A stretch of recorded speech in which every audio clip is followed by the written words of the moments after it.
Smoke drifts from the lit end of a cigarette in a dimly lit hotel room.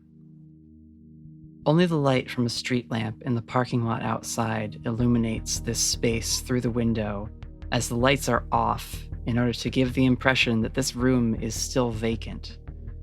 However, we see three figures sitting in the darkness of the space, and we observe a conversation between Agents Lincoln Allstaff, Bert Sayre, and former agent Lonnie Whitaker. Before we go any further, Agent Allstaff, I need some kind of assurance that you're not going to use anything that we say here today against us later. Well, I'm not wearing a wire, if that's what you mean. And he opens his tan coat to reveal his pretty standard-looking suit silhouette underneath. If I was intending to betray your group, I think by now it would be obvious that the strike team prefers the element of surprise, which I have fully thrown out the window by approaching you. I wouldn't put it past Elias to change up tactics, but we can talk. I wouldn't work with one of Olivia's, says Bert Sayre from the edge of the bed. Maybe my being here will reassure you. That does help a little bit. How do I know you're not compromised? Because I'm not retired. Fair enough. So, Allstaff, what do you know?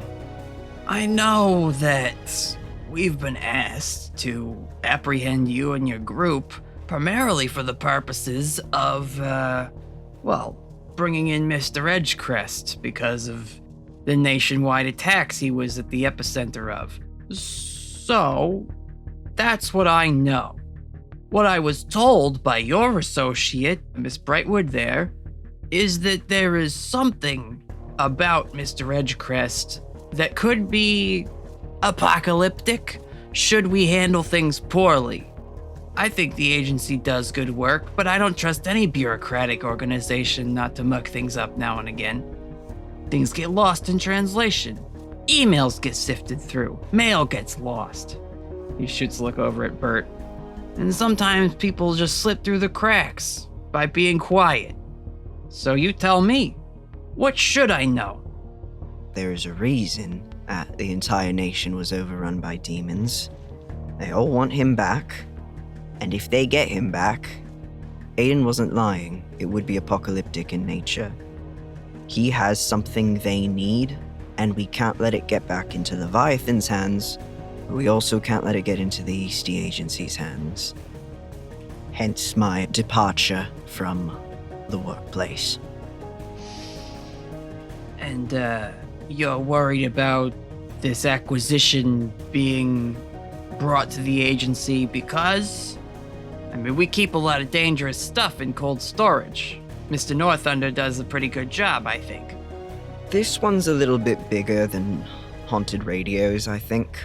I don't know if cold storage could contain it.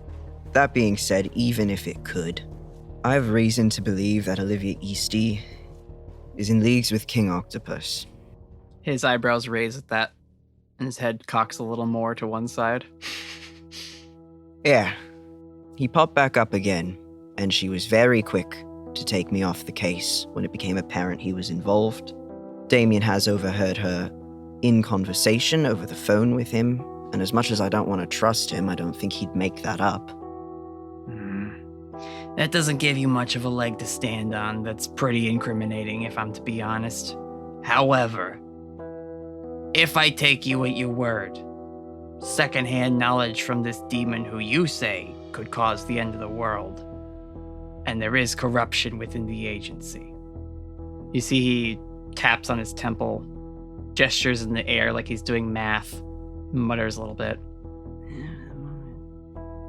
I could see a path to where we are now, with all of those things being true. I could see a path where a lot of those things are not true, or are not totally true. At the moment, my team is in traction. So, for the time being, I'm willing to give you a little extra time, and I will do my best to lose your tail, in a manner of speaking. I need you to do more than lose it. I need you to warn me when you're getting close. I need assurance that Elias is not going to get on us. Roll manipulate someone. Yeah. Dun, dun, dun, dun, dun, dun. Ooh, it's a 7. You need to say something that'll prove to them you mean it. His initial response is, I'm willing to give you time, Whitaker. I'm not willing to jeopardize my own career in good standing with the place that I call home these days. I don't know you that well, Agent Altstaff, but I respect a man who follows his gut. I respect a man who understands that when something's wrong, even if it wouldn't hold up in a court case, I respect someone who follows that lead. I don't have a flash drive with a recording of Olivia Eastie accepting 30 mil from King Octopus. I follow my fucking gut. And I know that something's up with her and something's up with the two of them. And if she gets her hands on the thing Damien has inside him, the agency's going down, and as far as I can tell, the whole United States might be. So I need you to trust me that this is a little bit bigger than you losing your job. he nods, glances over at Agent Sayre, who also gives a grim approval to sort of back up what you're saying. And Lincoln sighs, runs his hand through his sandy blonde hair. Well, I wouldn't be here if I wasn't acting on a gut feeling myself. All right, Whitaker. And he will give you a way to contact him, or like you could exchange burner numbers. No worries. I got a phone already picked out for him. Nice. Yeah, he'll take that and says, If I think I'm compromised, this is going down a drain. And then that's it. As it should. Wouldn't expect any more from you. Speaking of compromised, I don't know if you've been in touch with Agent Devon. Not recently. It's had me worried.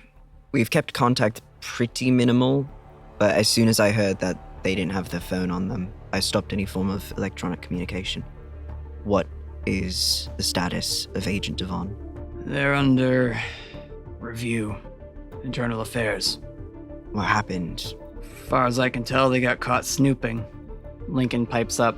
I think Marissa was mentioning something about how she caught one of the tech aides where they shouldn't have been. Is there any mention of phone calls or emails or altering case files? Is there any evidence that they've uncovered about Prithy's involvement so far, or is it just suspicion? I haven't spoken to them. We don't get to poke our noses in the DIA's business, so from what I can tell, they're being held on house arrest. They're fine, but who knows for how long, Whitaker. Clock's ticking. If at some point I could know how much surveillance they're under, that would be very, I'd appreciate it. I'll see what I can do, but again, I'm trying to keep my distance so I don't wind up in the same boat. Don't step any further than you think you can. I'm still working on our original case. The first agreement we had before your friends opened a hellmouth in your backyard. We expose that, we solve a lot of your problems, I think. Might actually give yourself a lot more to deal with, but it'll at least shake things up a bit. That would be just my luck. More work. I love him. Is there anything else you want to say to these two compatriots of yours, Whitaker? You might give Bert Sayre a copy of the data from the flash drive with Lenon Rouge's emails and stuff like that. Okay. And I think he'll give Bert Sayre a copy of all of the makeshift case files he's written on just the stuff they've done so far, just so someone has it in case something happens to him. You take these, put them somewhere safe, don't upload them to the database or anything like that. Just hold on to them somewhere the Eastie Agency won't find them in case anything happens. This'll give me something to work on while you figure out your apocalypse. Appreciate it, yeah. Put one more name on that list for me, Agent Sayre. He raises an eyebrow. Hugo Richard.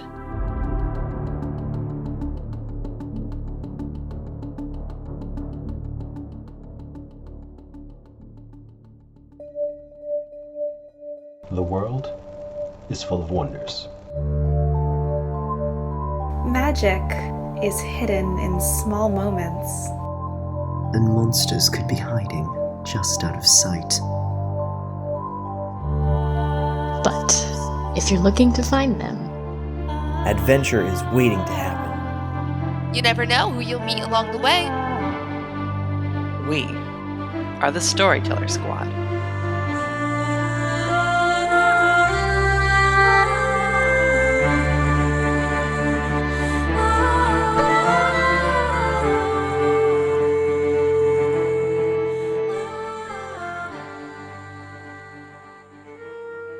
Hello, adventurers. Welcome back to the Storyteller Squad. Thanks for joining us for more Monster of the Week. Before we begin, let's check in with those heroes. As far as I know, the fabrication of memories is not a thing that can be done. That's something left in movies and sci-fi.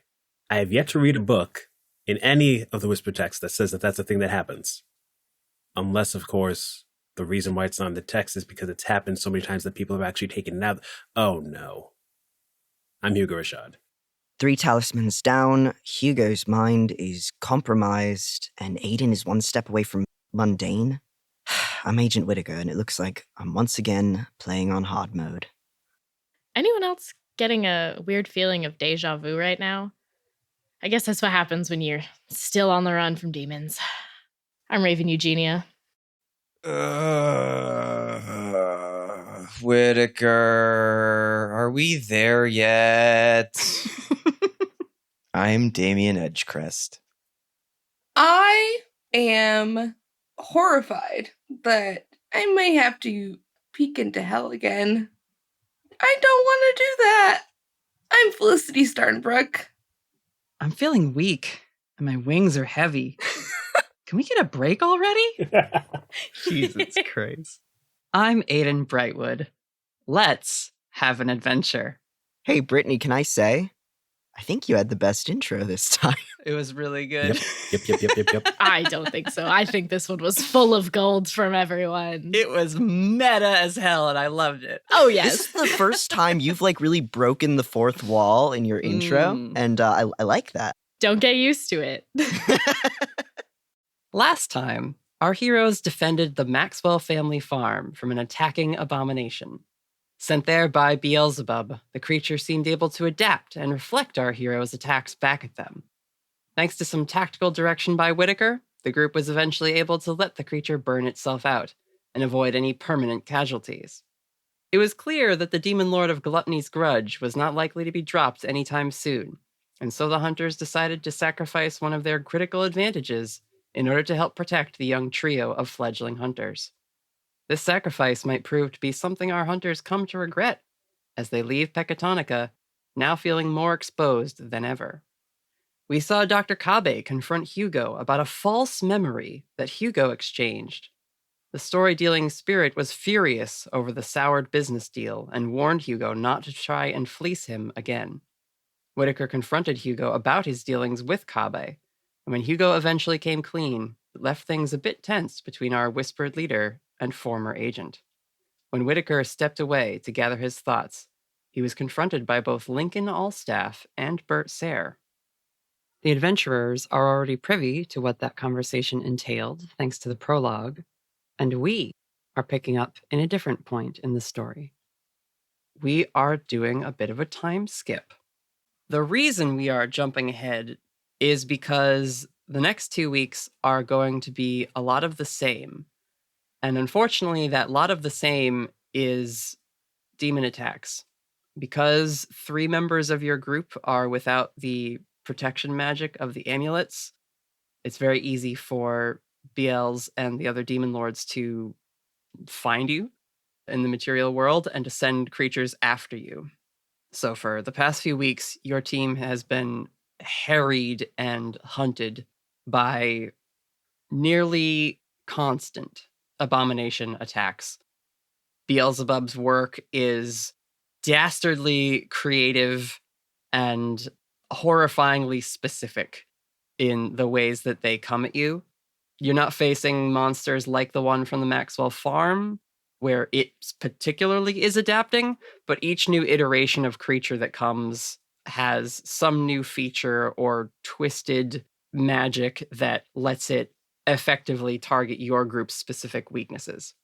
And so, in order to represent this time, rather than having us do 18 episodes of monster attacks as you drive from Illinois to where I'm sending you, we are just going to use something called Love Letters, which is a feature from Powered by the Apocalypse to handle these types of time skip or catching the heroes up to the action when you don't want to fully dig into a very crunchy bunch of encounters, or for story reasons.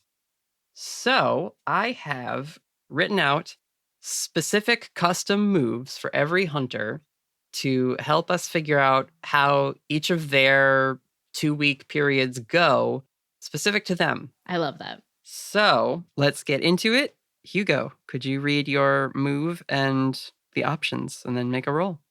Oh, we were not adding anything to these rolls as well. That's important to note. These are straight fate rolls, destiny rolls. I don't know. There's no skills added to this. It is just, let's see what the dice tell us. But Natalie, I just marked using magic as advanced. I was so excited to use it. Well, hey, that will be great when we're rolling use magic again. Which is not now. Correct. Okay, cool. So 6s fail, 7 to 9 is a little bit of a catch, and 10 or better is you're okay. Yeah. Same rules with full success, mixed success, and failure, but there's no stats to add to these since it's dealing with a bunch of actions, and it wouldn't make sense to just say you do one thing the whole time. So, speaking of magic, the cost of magic. On a 10+, you handle yourself under the stress with calm and sound tactics. You are not forced to push your tattoos or contact Kabe at all. Describe what it was that kept you from resorting to more risky magical options. On a 7 to 9, desperate times call for desperate measures. You're fine, but you paid a price in order to get through the last 2 weeks. What was it? And then on a 6 or less, you've had to push and make a lot of difficult calls recently. Your tattoo was forced to progress again, and you've traded more memories to Kabe. Magic's cost has come due. Please describe the toll it's had. Let's find out what the cost of magic is, Hugo. This will be fine. What could go wrong? What could go wrong? I'm getting nervous now. See, it's a 7. It's not that bad. It's fine. Mixed success. Could be worse. Not bad. So, his tattoos have definitely progressed. In terms of his magic usage, with the stronger threats that have been coming at them, he's progressed from doing lightning and his ice to more chaotic and unpredictable stuff, embracing entropy. Oh, okay. What does that look like? Small contained explosions / not so contained explosions. Mm-hmm. Things that look like differences in pressure and thermal energy in various spots. At a visual level, it's hard to describe, but at a scientific level, it makes sense. At a certain point, it's almost like dealing with atoms themselves. Ooh, I like that a lot. Getting down to like fundamental particles. Interesting. That's very cool. But because of the unpredictable nature of it, it has not looked clean or kind. It's been more of the messy tag that's on there. Yeah, and I would like to add in also that your snipe magic, the magic of speed and perception, that's allowed you to do some of this manipulation where you're like, I'm going to send a lightning bolt, but the lightning bolt moves so slowly that you start to observe like the way the energy's interacting with the air, and that lets you be like, what if I made this a cold lightning bolt and extend some ice along it, which creates a pressure difference, and like that's getting you some of your explosion stuff. Very cool. Very, very cool. What does the new section of tattoo look like, and where is it? So I'm going to assume that this one's probably on the left arm to help balance out stuff. Mm-hmm. I do not know how one would encapsulate the concept of entropy into a tattoo, though. I could see like molecular diagrams or something, or little pricks of light over like a dark field. Or one of the normal shapes of your tattoos slowly being disintegrated on the edges. Ooh. I'm here for the disintegration. Yep, that works. Yeah, that's very cool. Just more ice and lightning and then dusting around the edge. Yeah, no, I think that makes sense. Fighting all these monsters, you've definitely had to try some new tricks, especially as they learn and adapt to being resistant to cold, resistant to lightning. You know, you've had to mix your magic in ways that wouldn't have had to before, which certainly pushes it. Oh, I will say that in private moments, when he's away from the group, Hugo's trying to whisper to Kabe to explain what he's talking about, and he's probably not getting any responses. Let's get back to that, maybe. Okay. But you're specifically asking Kabe what he meant when he was talking about, like, false memory and stuff? Yep. Okay. Let's jump to Whitaker. Whitaker's moves are under the radar. On a 10+, your efforts to hide from the agency have been incredibly effective. The allies you still have managed to keep the strike force and other agents off your trail. Describe how you managed this. On a 7 to 9, you've managed fairly well, but there's been a slip here or there. You experience a very close call or some tense situation as a result of the agency's continued attempts to capture your group. And then on a 6 or lower, you'd always believed going against Olivia Eastie would be a dangerous mistake. Now you know for sure. Not only were you forced to confront Elias and his forces again, your allies, Agent Sayre and all staff, were discovered and removed from duty, leaving you alone and running out of escape tricks. Please share the details of what happened. Ooh, this one is good. So, you better believe I panicked reading those. But hey, the roll hasn't happened yet. It's fine. Just roll a 10. Pray for me in my hour of need. Ooh, all right. It's an 11. All right, Whitaker. Oh my god, I'm so happy. Okay. We've discussed a little bit how Allstaff and Sayre are helping you out. Yep. It seems to have worked. Despite the constant harrying of demon attacks, you haven't had the agency to worry about as a, like, tangible threat in your immediate space. Yeah, so I think we keep the Eastie agency off our trail, and the means for doing this are not particularly pretty. Whitaker has become a lot more insular in this group. We talked about this a little bit, but now that he knows that Hugo's brain is now accessible by Dr. Kabe, and therefore, by extension, accessible by King O, Hugo is cut from any sort of conversation about where they're going or what they're going to be doing next. He is included in training sessions, but to a limited degree. Ray is excluded from a lot of these as well because he doesn't know where they stand on all of this, because the Kitsune has not been very forthcoming on information about what they're doing here. And despite the success of keeping the Eastie agency off their backs, there is now a very cold atmosphere around Whitaker and keeping everyone above water, at least in regards to the agency. Yeah, I think Whitaker's being hunted in a very visceral way. But hey, he is a professional man and manages to keep his team as safe as he can.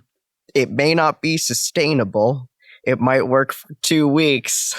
Yeah, we might be coming up on, like, the threshold of Whitaker's, like, ability to maintain this sort of not militant, but, like, hyper-disciplined approach. Yeah. Cool. All right. But hey, that's a 10. That's a 10. That's way better than it could have been. I know. Let's move on to Raven. So Raven's move is Dealer's Choice. On a 10+, you've been handling your magic well. Pick 2 spirits you've never summoned and describe how summoning them for the first time went. A 7 to 9, it's been tough. There's no doubt about that. Harnessing your magic continues to be a tumultuous process. Pick 2 spirits you've never summoned and describe how summoning one went well. The keeper will describe how summoning the other went not so well. And a 6 or less, you've been off your game. The stress of the trip, worrying about your friends, now the danger of constant demon attacks have worn you super thin. Pick 2 spirits you've never summoned. Describe how your relationship with those spirits has been damaged. I'm so scared. I have the list of spirits, and I've been flipping through. Do you want to pick them, or do you want to pick them the way we have been with the random die rolls? I feel like I should do die roll, because I can't decide. And there's a lot of them. I feel like I know myself, and I want to pick different spirits based on how well I roll. Of like, oh, if I roll really badly, I'll pick spirits I don't really care about and ruin my relationship with them, and that's not fair. Right. So we'll just go random. Don't fail me now. That's an 8. Okay. Not the worst. Not the worst. So I will roll for the spirits. Mm-hmm. And then who's deciding which one went well and which one didn't go well? Let's flip a coin, I guess. We'll pick them and then we'll flip a coin. And, like, the first one that we pick will be heads. The second one we pick will be tails. Okay. I rolled a 3 on the d4. That's air again. That's a 10. The 10. Okay. That is the ruin card. Ooh. Which is the skunk spirit. All right. Oh. Have not summoned that one before. And then spirit number 2. That is also a 3. That's an 8. 8 is interference. The raven spirit. All right. That's going to be very interesting. I know. All right. Let's flip to see which one is the one that goes well. So if you get heads, it'll be the skunk that went well. If you get tails, it'll be the raven that went well. Okay. That's heads. So the skunk spirit goes well. Oh no. That's on you. You get to determine how that goes well. Can you give me a little bit of information on how the skunk spirit presents itself? Since I know we're past it just being like a little skunk spirit. Yeah. What kind of help can they give me? I think when the skunk spirit is summoned, they are this little androgynous humanoid with dark, short cropped hair and a little like floppy beret, a little pom-pom on top, and like a bandolier of pine cones that look like grenades. Oh my god. And like a little vest with a white stripe down it. Like their outfit is mostly black and browns. And then they have like a white stripe down the back of their little vest that they've got on. Little like shorts and high socks. So fucking cute. They've got like smudges of charcoal and like dust on their face. And when they are summoned in the middle of this fight against one of the monsters, they immediately hunker down into the ground behind some cover. And they say, "All right, so what's the game plan then? Are we gonna smoke them out, or are we gonna like treat them to a barrage of cover fire? I'm ready." They pull a couple pine cones off of their belt and they start to like smoke with this green noxious gas. Yeah, let's smoke them out. Let's see what you can do. The skunk spirit, this little demolitions spirit, is able to like launch, covering fire to let you guys escape from one of these monsters and maybe keep it off your trail for a little while. Mm-hmm. Someone might have been injured in that fight, and so you like needed to retreat instead of like fighting it to the end at that time. The gas like has the demon like hacking and choking and unable to pursue for a little while.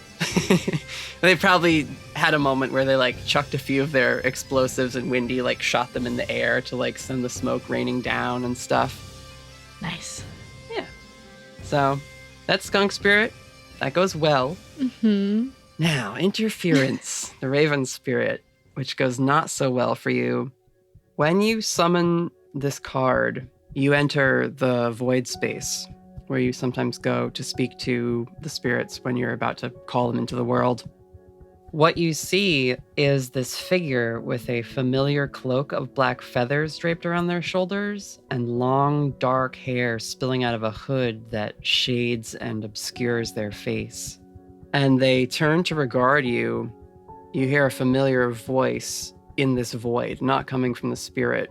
"Come on, why isn't it working? Ah!" Oh no. And the raven spirit turns to you and they just say, "I cannot help." Oh no. And they vanish, and they are not summoned from your card. They are previously engaged. Max needed them more again. Oh my god. Shit. Which means that fight goes real bad, because the moment you need a card, you don't have one. Mm-hmm. And she's also distracted by the fact that she potentially just doomed Max. So that's kind of on her mind at the moment. Yep. Yikes. All right. I think she puts that card back in the deck. Not like in the back or anything. She kind of pulls at random, but I think she puts it back with the intention of like, I cannot pull this card again. Mm-hmm.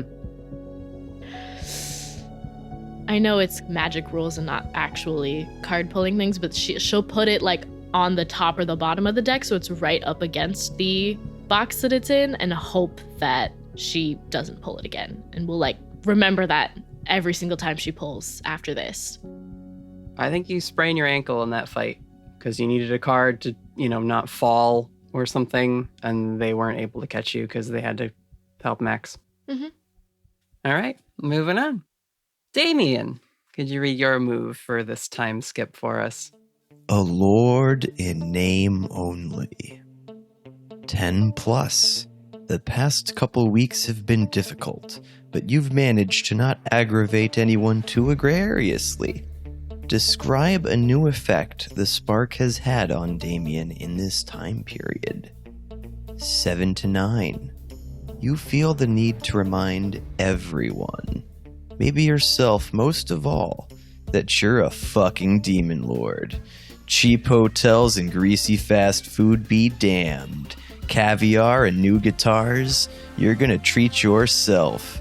Describe what you did to try and feel a little like how you imagine a demon lord should feel, and how that didn't quite work out the way you'd imagined. 6 or lower. This trip is starting to drag. It's not as much fun running for your life for the umpteenth time. To make matters worse, you're worried the group is starting to get pretty sick of you. Describe what you've done recently that really didn't help anyone's mood. Okay, dice parser. 8. Okay, another mix. Damien had a little rebellious moment in the last 2 weeks. How'd it go? One specific moment, or has it been a series of demons spreading in the car? Oh, gotta stretch. Well, it's up to you, but I think there definitely was one standout moment, maybe even like the most recently in the last couple days, that just really didn't work out, and you thought it was going to be great. Well, I don't know if people are familiar with music videos and Met Galas, but they have some very, very expensive and fancy over-the-top clothes. So when you're on the run and trying to remain inconspicuous, and you see someone walk out with 3 or 4 oversized shoes and jackets and mismatched scarves, it's not good. And you're not terribly happy when that keeps happening. So you frequently have to scold him and remind him that we are undercover and to dress the part. And then he'll say, okay, you're right. But then he still gets like the newest, super cool imported like sweatshirt look instead of like a normal like hoodie that you'd wear. It's all like side buttons and zippers. It takes a lot of time to get him to tone down. Just like head to toe supreme clothing. Yes. He's stretched to be a little taller than Hugo at times, just taking up more space. Yeah. Damien is now the only character in the group who doesn't sleep. So there's 8 hours at least, or, maybe 6 at the minimum, where there's no supervision. So while sleeping at night, everyone's in the trailer and hunkered up, but Damien doesn't need to sleep. So he goes on top of the trailer, and he wants to keep an eye on every direction because you don't want to have anyone sneak up on you like they've been doing. So he makes sure he morphs eyes in, sort of a ring around him, but you have to make sure you get more than one angle. So he gets another sort of row of eyes. For fuck's sake. So he can see in different directions. And it's dark outside. You have to be able to see. So he uses the spark inside to create a glow. Mm-hmm. So there is this nightmarishly green and red-eyed, spinning, glowing abomination, which is not as stealthy as you want it to be. I think at one point, Whitaker, you get a phone call at 2 p.m. One of your burner phones rings, and you just hear, "Keep that idiot out of Coles." Click. And Agent Sarah hangs up again. Oh, for fuck's sake. Everybody pack up. We're moving towns again. Yeah. Damien can't resist going to a sale. God. They take Cole's cash. Oh no. It's not technically stealing if it's rewards points. Alrighty. Felicity, let's move on to your move. Okay. I'm so afraid. Collateral chaos. 10 plus. Your powers are back. And that's okay, because there's monsters to use them on. You manage to not hurt any of your friends during the battles that transpire. Describe how your magic has helped to defeat the abominations that have been hurting your group. 7 to 9. You're still feeling shaky, especially when the pressure is on. Choose 1. You failed to use your magic when it could have really helped. You wound up hurting somebody with your magic. You didn't mean it. Something unexpected happens, and there were dire consequences. Your magic was directly responsible for revealing the group to the Eastie Agency or the demons. Less than 6. It's been so bad lately. You're doing your best to stay optimistic, but things are getting worse, and you feel partially to blame despite everyone's reassurances. Choose 1 from the list to avoid. The rest happened. Oh no, I didn't catch that bit. Why is mine the worst? Do you like being the protagonist anymore? No! Oh no. Alright, go ahead and roll. Let's see how it goes. Oh my god, I'm so scared.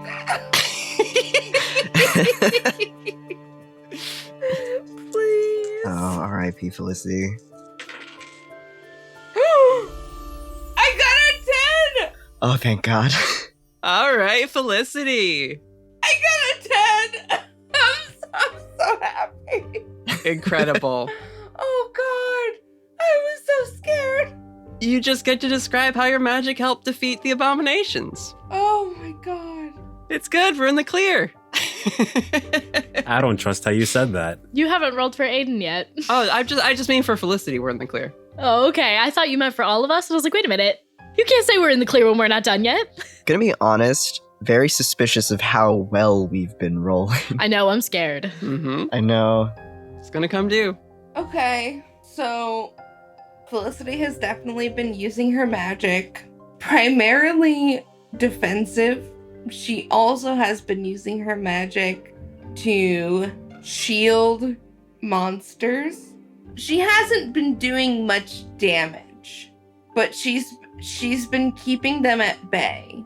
Okay. She's been doing a lot of the, put a monster where you want them, shield a monster from where you want them to go, those kinds of things, so that the rest of the team is able to attack these monsters and actually kill them. She's never the one to do the final blow, but she has been helping in being able to be sure that these monsters get dealt with. I think also you're helping in another way, in that they're clearly being created with the intention and purpose of overcoming your group.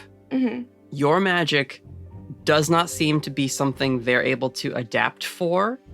And I think that informs some of the stuff that Hugo has been doing recently with his magic, where he's starting to tap more into fundamental forces more so than like an element. Hugo's me! His magic certainly is starting to take on similar qualities to yours. I like that. I like that a lot. So yeah, I think maybe there's a moment in one of the fights where Hugo is moving at, snipe speed and actually gets to like watch your magic be woven around one of the monsters. And then he's able to replicate that type of weaving with his own magic to like supercharge it or to like imitate the effect. Congrats, Hugo. You get dope gravity magic. So, good job helping. All right. I guess it's my turn. Oh, God. Do you guys want me to do Ray or Aiden first? Aiden. Okay. Aiden's move, Fading Light. On a 10+, your powers are slipping further and further away, but you've managed to summon them every time when it really mattered. Describe one of these moments. 7 to 9. It's getting harder to tell you apart from the other humans. Actually, no, it's pretty easy, because you're becoming the least magical and the weakest of them. Who in the group did you fail to help because your powers didn't activate? Who had to cover for you? On a failure, you haven't been able to call out your wings. You can't heal the others, let alone yourself. If there is any celestial power left in you, you can barely feel it. Start the next mystery without any of your divine moves available. Shit, this is gonna be the fail. I know. Don't say that. Let it never be said that I went easy on my own character. Here we go. That is an 11. Ooh. Yes! I think... Raven, you sprained your ankle, right? Mm-hmm. You're alive, though. Could have been a lot worse if Aiden hadn't swooped in at that moment to keep you from really splitting yourself open on the rocks or, whatever else was going down in that fight. So yeah, I'll say that's the moment. You're hurt, and she is unable to heal you the way she might have wanted to, but she saves you from not being part of the story anymore. Ooh, I like to think that Raven was somehow falling from a really, really high height, and she had just barely touched the ground and sprained her ankle, and Aiden grabbed her in that moment. So just her foot hit the ground. Yeah. Real dramatic. I think it was not even a swoop in fly. She took a step, her wings flew out, and she just teleported. Yeah. And then teleported to you as you're hitting the ground, and then teleported again up into the air. Back up into the sky to keep you from having any impact. And then you were just able to tumble free fall for a little bit. Mm-hmm. Yeah. Oh, that's super cool. Last but not least, we got to deal with Ray, our other friend. Ray's move is called Guardian. On 10+, the Fox Spirit and Ray seem to be synchronizing. Ray is developing a modicum of control over the Foxfire powers, and she hasn't been losing consciousness when the Guardian persona takes over. On a 7 to 9, Ray and the Fox Spirit maintain their tenuous duality. Ray's mood is dipping as they face horrors they didn't sign up to fight, and cannot escape despite a few attempts to leave your group. They seem resigned to the long ride at this point. And on a failure, Ray hasn't been around for a while. The Fox Spirit seems anxious and on high alert at all times for the past few days. You've been forced to take measures to keep them hidden. All right, Ray, let's see how you do. Oh no. 4. we did need to have one failure. Statistically, we did need it to be someone. And if it was going to be anyone... That's very true. Could have been worse overall. Definitely could have been worse overall. I love that Ray fails. To describe what that means, that failure section there, that means that Ray has not surfaced. It's been full flaming Guardian mode for the past couple days.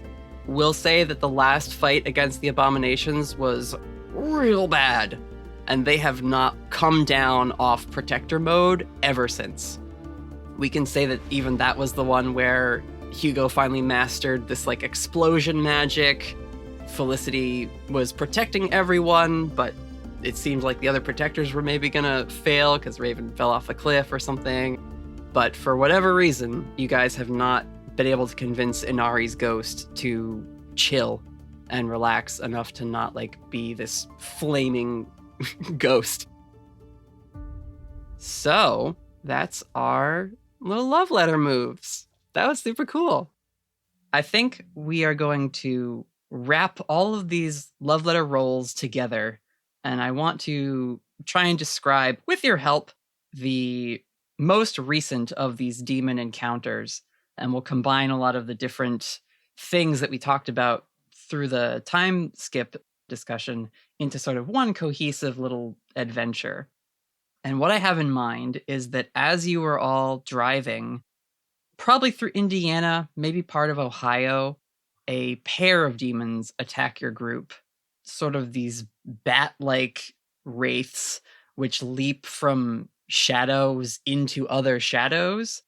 They attack your group at sunset, which allows them to leap from the shadows of the other cars on the road into other shadows, into your car's shadow, to attack and counterattack and avoid taking hits. So I think this particular fight is a really bad one.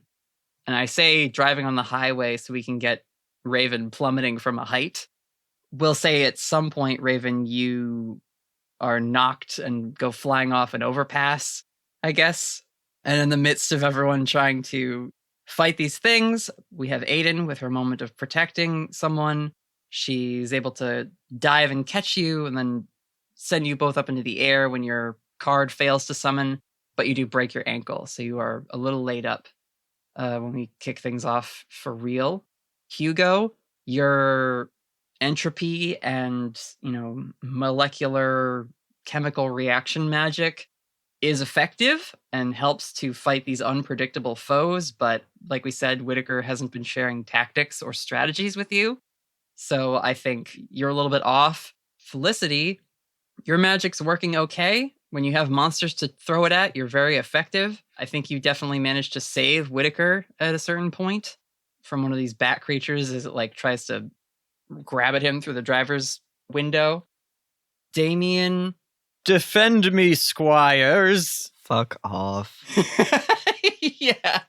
You're maybe coming down off the high. Maybe you guys had to flee the mall or something. It was you drove them to the mall and this was no, we gotta get out of here. We're gonna cause a scene. And so in rush hour, leaving a populated area, you guys get attacked at sunset by these monsters. And then with Ray's failure, as you finally pull away, maybe scraping the truck and camper along the breakdown lane, moving around traffic somewhat illegally, but you have to get away from people. And you just fly forward, fleeing the scene and the remnants of the battle. And Ray, in their ghostly form, returns to the back seat of the car, but does not shift out of that form. They remain blue and ethereal with the foxfire face and don't change. And so it becomes very clear as you are driving through past sunset into night, you have a ghost with you now. A ghost who is not going unconscious and becoming your friend Ray again. You just have the guardian now. They seem pretty on edge, not violent or aggressive towards any of you, but just vigilant and constantly scanning the back view through the window of the truck and also forward on the horizon and out around. Just very alert. And so we will pick up with the heroes as you have pulled over somewhere, either a campground or some turnaround spot, as you drive quite a ways and make it to West Virginia. Mountain Mama! Take me home! Country road! Yeah, you are working on setting things up. Whitaker, I would say that you definitely saw several lights come on in the truck dashboard as you were fleeing, because a high-speed chase with a trailer attached and braking a lot in traffic and then driving down a breakdown lane where there might be screws and other debris and detritus from it being the side of the highway. When you eventually do stop and limp the truck and trailer to this spot that you're going to take as your respite area, you can see there's definitely at least some steam coming out from the hood of the truck. And there's maybe a tire or two blown out on the trailer back end. Felicity, you're asleep. You had to dig deep, pull in a lot of your magic in the fight against these bat creatures. And despite the intensity of what is going on, 6 hours in the car, you knock out and go lay down once everything is parked and settled. And so we will pick up around the campsite. If anyone has anything they would like to do, we can address that. Otherwise, I have things to push us forward. This is pretty solid, guys. I was going to say when we first started hanging out together, I didn't think we were ever going to become murder hobos, but we're living my best life right now. So thank you. This has been a real gift. Anything for you, Damien. Damien, could you shut up and pass me the wrench, please? Whitaker's working on the car. Yep, Whitaker's checking the radiator. Yeah, there's like 3 tools over here. I don't know which one you want. The one that fits a screw this big. They've got numbers, and I never fucking learned what the wrench sizes are. Just keep throwing them at me, and I'll catch one eventually. You can't give me permission to throw things at you. Especially not wrenches. Yeah, don't throw wrenches at Whitaker, please. I mean, it won't be the worst thing that was thrown at me today, so... Yeah. Could be worse. Resist. I'm going to hand it. Whitaker, roll a sharp check, because you did just work on the car with the hodag. So we'll see if anything you remember from that helps you with some triage repair to your beloved vehicle, which has served you so well, but you're really putting her through her paces. Oh, yeah. It's a 9. Someone could help me out. Oh, that's true, Damien. You were just helping. Yeah, I suppose that could be useful. You fucker. You absolute shit. Oh, no. What was the total number? 4. Why did I choose Damien to help? God damn it. Listen, I gave you an out. You made me. This could have been an 11 with Hugo, but no, you brought this upon yourself. So Whitaker, can you dodge a ball? Damien, you're jazzed. You're psyched. That was a cool fight. There was collateral damage. People you don't care about probably have ruined car insurance premiums now. Car crashes are satisfying. Does that count as an act of God? Damn, Brittany, you're on fire tonight. Don't jinx it. Gonna have nothing for the rest of the episode. So, Damien, you think you're helping, but you're not. You're just annoying Whitaker more. And so you expose yourself to trouble or danger. At one point, Damien, you are leaning there against the hood of the truck. Whitaker's like underneath on his back, like doing something.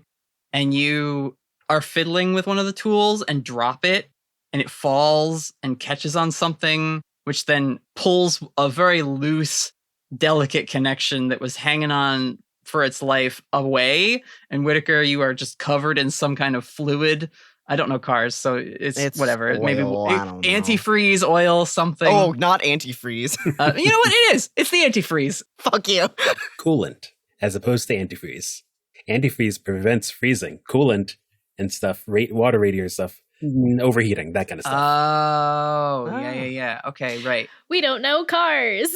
Damien, you fuck up the coolant reservoir, and that will make it so your radiator will not operate the way it's intended. And it spills all over Whitaker's shirt. Jesus fucking Christ. That's that. You're grounded now until someone walks to a gas station and gets some more. You've got to be shitting me. The good news on your mixed success is that despite the trouble Damien has put you all in now, that's the last thing that needs fixing. The car is serviceable. You're able to replace the tires on the trailer. You have some spares. Probably more spares than a standard camper would have because you're an agent. Oh, yeah. And they're prepared. Prepped for emergencies and danger. But still, now that your radiator will explode if you try and turn the car on, you cannot go anywhere tonight. Shit. Here's the wrench you wanted. Fuck you, Damien. I'm going for a fucking walk. All right. So Whitaker storms off. Damien, you clean up the mess, I guess. Yeah, I guess so. Everyone else, let's jump to Raven. Your leg is still hurt from falling, so you are maybe sitting by the fire. Mm-hmm. And Aiden comes over, sits down next to you. How you doing? I'm okay. I think Raven's probably like trying to wrap it at this point and just get it in kind of like an ace bandage, just so she doesn't move it too much. I could try something, but honestly, you're probably better off doing it yourself. You think so? She makes an opening and closing of her hand, and you see her palm trying to like flicker to life and just not. I'm pretty tapped after all the teleporting I had to do today. Don't worry about it. I can try something. Okay. What happened with your card? She couldn't come. Has that ever happened before? I don't think so. Sometimes they've showed up and not helped, but this was different. The other times they've been there and I've, maybe just not been able to communicate very well with them and then they kind of leave. This was different. This was like she was busy and she could have maybe come help, but it wasn't like a normal spirit. I think she was with Max. Oh, really? Yeah. I didn't know that was possible. How do you think they're doing? Well, they were using the Morrigan spirit, so they were clearly busy with something, but they've gotten out of some pretty bad scrapes before with her help, so hopefully they're okay.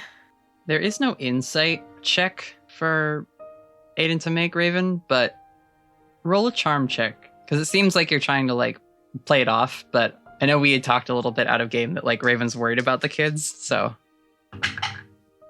Oh. I just rolled double sixes. Damn. +1 charm. Of course, this is when I roll really well. On a roll, it doesn't really matter. Well, I'll leave it to you. Do you think Raven is trying to hide how worried she is, or is she gonna open up and talk about this a little bit? I don't think she's trying to hide at all. Like, there's no reason for her to be hiding how concerned she is. I think she would just be letting it show on her face how. I don't want to say how much it upsets her to think about it, but kind of. Yeah, okay. Like, the more she dwells on it, the more it's like, oh my God, what did we do? I hope those kids are okay. Yeah. All right. I'm going to use Aiden's Soothe ability. And she says, well, we did everything we could to give them a fighting chance. And that's all we can do right now. They've got the amulets. They're hidden. I mean, clearly we've been getting a lot more of the attention lately, so I think they'll be all right. That's true. Thank you. And she smirks a little bit. Just so you know, the reason we want you around isn't because you can summon spirits. We like having you because of you. So if your powers start to fade, and she's like jokingly like pushing your shoulder a little bit, like... I think Raven is like stunned into silence. Just like blushing and like looking down like, oh, well, if you think so. She definitely does not know how to respond to compliments. Mm-hmm. Or her own words being thrown back at her. Yup. For sure. Full like short circuiting of her brain. Mm-hmm. What do you mean my friends love and care about me? That's ridiculous. I'll go get you some ice or something. Thanks. And she'll stand up and head into the trailer for a little bit.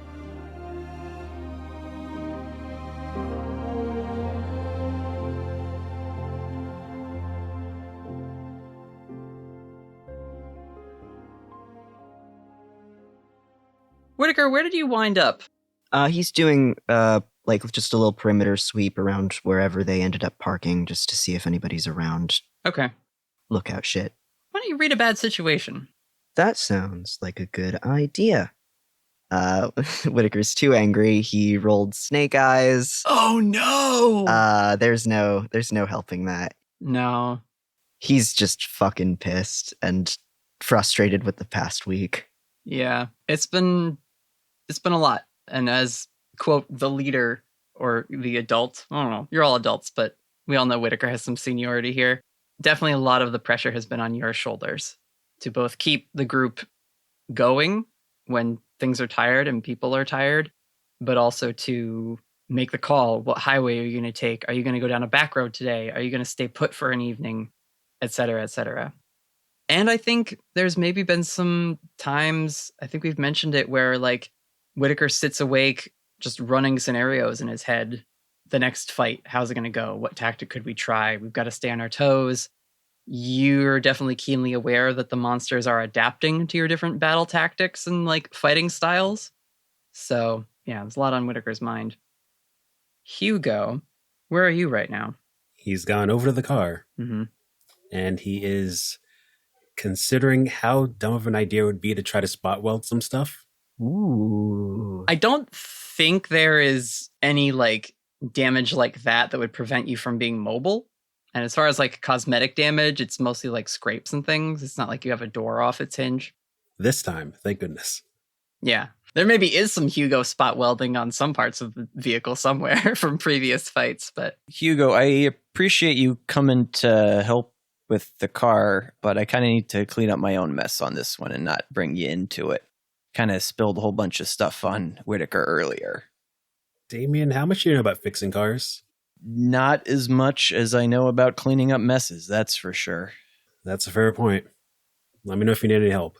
Yeah, will do. Hey, do you think Raven has any like car spirits or like car fixing spirits? I don't really know how her system works. I have my doubts, but there's a chance. I can go ask her. Or maybe like one that could go to the gas station and pick up some supplies. I don't know if we want to send a spirit to a gas station. We'll figure out something. Well, we're not splitting the party, so... Speaking of, where's Whitaker? He's being stressed about stuff. You know him. Oh no, the worst things are happening all the time. You know. Yeah, that is classic Whitaker. Mm-hmm. Damien, stop whatever it is you're doing. You have to do it in a British accent. Oh, you're right.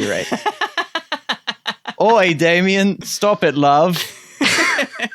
Better. That was surprisingly accurate. Huh. I hate that this is a running thing now. A day that hurt me. Let's jump to Felicity. Hello. I'm sleeping. You're sleeping. And you're dreaming a bit. Oh, boy.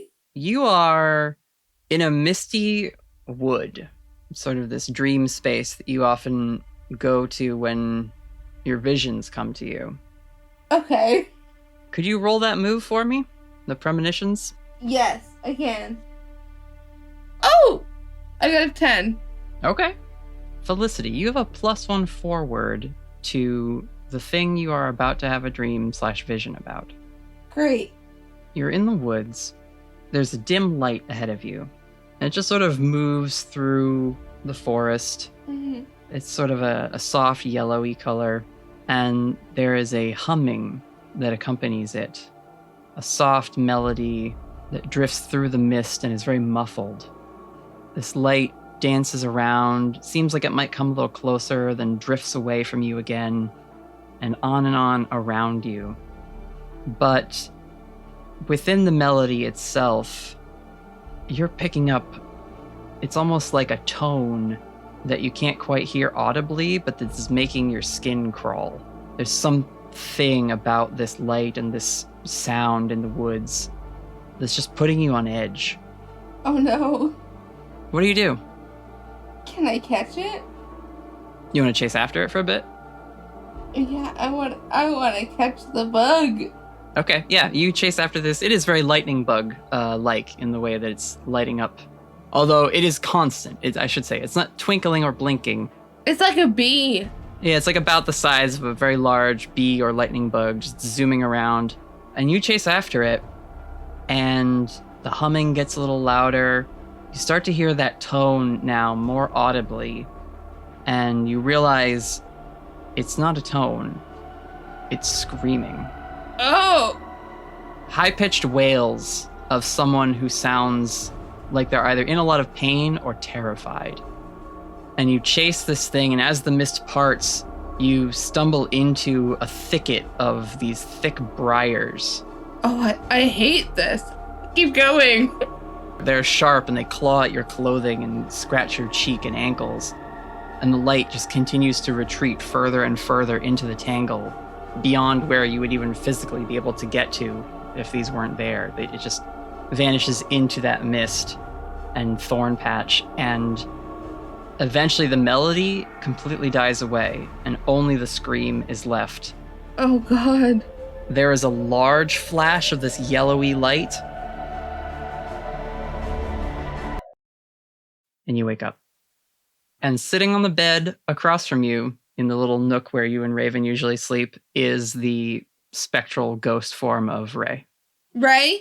And they respond in their echoed voice. Yes, Felicity. I had a bad dream. You're safe. I've been here the whole time. No, when I have a bad dream, that is a bad time for regular people. They nod. It's hard to make out their emotions because, again, their face is just covered by the blue fire. Mm-hmm. We have survived this far thanks to your powerful companions and my efforts. Continue to rest. You will need your strength. No, I don't think you understand. I have this gut feeling it's Aiden. In my dream, there was this gold light, and this gold light was literally screaming, and Aiden is our gold light. I think she's in trouble. They drift up into the air and pass through the wall of the trailer. A couple minutes come back, and they phase in through the wall again. Aiden seems to be preparing to make food for you. Okay, I don't mean she's in trouble right this second. I'm sorry, I've just woken up. There will be food if you are feeling, what is the phrase, hangry? No, I'm not hangry, Ray. I think Aiden will be in trouble. I think she's the one that needs protecting. That may be, but my mission is to focus on protecting you. That's great. And my mission for you is to go protect Aiden. They cock their head to the side. That seems counterproductive. I will continue to guard your well-being, Felicity. Oh my god. The fate of the First Light is not tied to yours. What's the First Light? Your friend. Aiden? They nod. What does the First Light mean? They look contemplative for a moment and they say, The First Light was the first of the celestial hosts to be made from the Tree of Knowledge. They were given the directive to look after your kind. So, what am I? You are the conduit, Felicity Stormbrook. What does that mean? Means you are able to channel immense power. And that has to do with the light? they tilt their head again, thinking about it. No. Your ability to master your powers is important, which is why it is important I keep you safe. So, are you Celestial? No. They kind of raise a ghostly hand. Like tendrils of the blue ectoplasm just sort of lift and drift off like the liquid in a lava lamp off them. The Celestials are mostly gone from this world. Am I Celestial? They look at you. No. Shit. I feel like there are questions I should be asking to get further, and I don't know what they are. That's okay. Ray's ghostly form stands, and they say, I will go see if I can get you a plate of food to replenish your strength. And they drift out of the room. Thank you, I guess. Fuck, that was so scary. Whitaker, are you back from your angry walk? Yeah, he's come back. He couldn't see in the dark, so he's returned. You see Aiden is like trying to figure out how to work the settings on the grill just to get something going for y'all. Oh, sorry about that. Here, let me work with that. Oh, thanks. She's fishing around in like the cooler for a bag to put some ice in for Raven too. Yeah, how's Raven looking? She's a little shaken, but she'll be okay as long as we can get her leg fixed. Can I trust you on that, or do you want me to go look at it? She does the thing again where she tries to like, and the light won't form in her hand. She says, I think I'm spent for tonight. Are you okay otherwise? I think everyone's hanging on by a thread, Whitaker. Yeah, I know. I think we did the right thing. Those kids would not have lasted through an onslaught like this, but neither will we if it keeps up. Well, we've got maybe a good 12 hours of peace before the next one comes, so... Have you been tracking the intervals? As best I can. It fluctuates, they're getting shorter, but best I can figure. Is it possible, tomorrow when you've woken up, we could try teleporting to an auto shop? Just need to replace the coolant. I don't know if you saw, Damien and his repair job, but, it's just that, though. Everything else should be in working order. Yeah, I'm sure there's something along the road. If we have to backtrack a little, we can... Yeah, I can go back. Alright, just prepare for an early wake-up. Yep. So you two set about working on dinner. Raven, Aiden will bring the ice over to you for your leg. Hugo. Goes to make more ice. Aww. Where are you doing this? That's a good question. I didn't think that part through. Probably just walked over to some trees and he's just sitting there pulling stuff out of the air. As you're there forming some ice to replace what you're using up tonight, there is a spider's web in the tree above you. And the weaver of this web crawls down and then descends on a silk thread to be in front of you. And he's going to surprisingly not move. Like, you would think that would scare a person at first, but no. He is too dead to the world at the moment. What's he thinking about then? Does he even notice the spider, I suppose, is a good question. He probably notices it eventually, because he has to be looking around as he's trying to figure out where the best points of humidity are. Oh. Good evening. The spider sways on the thread. And you hear in your mind, Mr. Rashad, you look worse for wear. Multiple weeks of demon attacks to do that to you. It's a fun story. I'll tell you about it sometime. I might enjoy that, if I could trust the quality of your goods. I've spent the past few weeks trying to divine what you were talking about, and how that's even possible. What the ramifications of it are, how I would rectify it. I've got nothing. It need not be rectified, so long as it doesn't show up in my coffers again.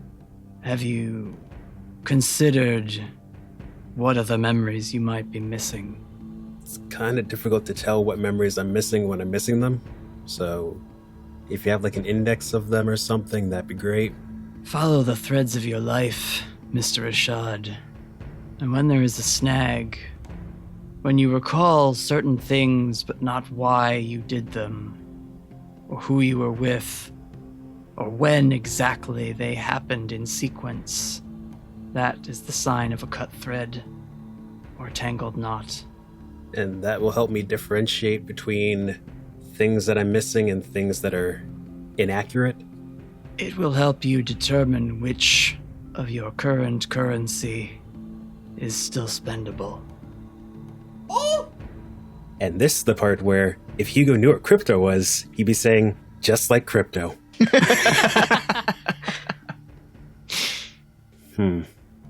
You know what? I think I know someone that can help me with this then. That's good. Be careful who you deal with. I have a large clientele. I can imagine several people who would be interested in memories and stories. If they were the ones to alter your history, I would be cautious with who you trust going forward. Given you've dealt with stories and such for so long, at what point can a person determine if their memory is them telling the truth? If it's my memory, would some part of me know that it isn't true? Where my mouth may say one thing, but every other part of me says something else. When you trade stories to me, you have new information in place of something you gave up. That is my signature. If, however, you are asking me how to tell which memories of yours are false, they are false because they are missing pieces. They are incomplete. There is a part of your life which was taken from you, Hugo Rashad. I will be very interested to see if you get it back. The spider ascends on the thread back into its web. Oh god, that's so good. Whitaker, you watch from afar as Hugo talks to the air. Oh, fuck's sake. In hushed tones, you don't make out what he's saying specifically, but it's clear he's talking to someone who isn't there. Yeah, he's going to, as sneakily and quietly as a secret agent can, he's gonna walk over there and try to listen in. I think you notice it towards the end, Whitaker, so there's not a lot of time for you to, like, go over there. Plus, you're in the middle of helping Aiden with, like, setting up dinner and stuff. That's fine. But I'll let you go over there towards the end of it if you want to, like, catch the last couple lines or just go and confront Hugo about this thing that you literally just caught him in the act of doing. Yeah, actually, he's going to abandon the grill very briefly and make his way over. Making his way downtown. He's going to walk up to Hugo. Hugo, roll your cool. 12. As focused as you were on the discussion with Aranya Kabe, you can hear someone approaching and probably snatch a quick glance to see that Whitaker's coming over. So you are not surprised by his arrival. And he will extend a hand with an ice block in it. Whitaker doesn't take it. Hugo, tell me that wasn't what I thought it was. I don't know your mind, Whitaker. I don't know what you think it was. You just talking to yourself over here, or what? Nope. Not in the slightest. Is the fucker back? He's never really gone, so... Yeah, you said that before. I wish you'd refrain from having a conversation, though. If I don't have a conversation, I won't get answers. If I don't get answers, I can't fix things. Alright, tell me what answers you got, then. Apparently, my memory is really, really messed up. And not just because of him. Apparently parts of my life have been stolen from me, and I don't even know what they are. Yeah, Mr. Rashad, join the fucking club. Yeah, well, in the same vein of how we're trying to fix some of your stuff at some point. No, we're not. We are not going to. We're gonna fix the mess we're in right now. A mess that you are honestly kind of endangering every single time you converse with that man. The same thing could be said about any single time that we've talked to the agency. The same thing could be said about any single time that Raven has consulted her blog. I have cut all fucking ties with the agency that I can, and my God, as much as I enjoy your company... Oh shit, money's on Hugo, 20. Aiden shoots a glare at you. Shut the fuck up, Damien. And she will storm over to where Whitaker and Hugo are shouting at each other. All right, well, 20 on Aiden and then 10 on Hugo. Oh my God. Raven stands up but doesn't head over. Oh. She stands up on her good leg, knowing she's not going to walk over. She's just standing like on instinct. Mm-hmm. As if it'll help her hear better. Are you getting in on this? Do you want to be a part of the fight? I'd throw in for you against Whitaker. I'll even carry you over there. Look, all I'm saying is, even though we've done all these disconnects from people following us, we're not disconnected from them in the slightest.